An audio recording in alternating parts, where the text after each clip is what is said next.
வரலாற்றிலே இந்த மாதிரி சம்பவம் ஒருத்தன் பண்ணதில்லைங்க. It's going to be the biggest scam of the nation. LV source. இவரைங்கிறது தகவல் படி 6236 கோடியே 24 லட்சம் ரூபாய். என் கூடயாவது ஊர் சுத்திட்டு இருக்கியா?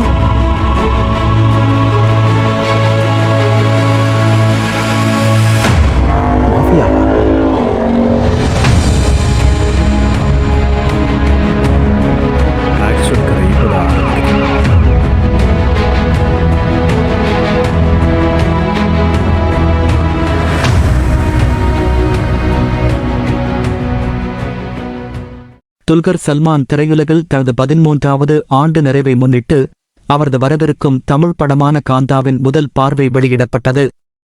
துல்கர் சல்மான் கதாநாயகனாக நடிக்கும் காந்தா திரைப்படம் விரைவில் வெளியாக உள்ளது. இந்த திரைப்படத்தை டி. செல்வமணி செல்வராஜ் எழுதி இயக்கியுள்ளார். துல்கர் சல்மான் ஒரு நடிகராக 13 ஆண்டுகள் நிறைவடைந்த நாளில் காந்தா திரைப்படத்தின் முதல் பார்வை வெளியிடப்பட்டது. ஃபர்ஸ்ட் லுக் போஸ்டர் கருப்பு வெள்ளை நிறத்தில் உள்ளது. துல்கர் ஒரு மெல்லிய மீசையுடன் அந்த கால பாணியில் ஒரு சூட் அணிந்துள்ளார். முக்கிய வேடத்தில் நடிப்பதைத் தவிர துல்கர் ராணா டகுபதி, பிரசாந்த் பொட்டூரி மற்றும் ஜான் வர்கீஸ் ஆகியோருடன் இணைந்து இந்த படத்தை தயாரிக்கிறார்.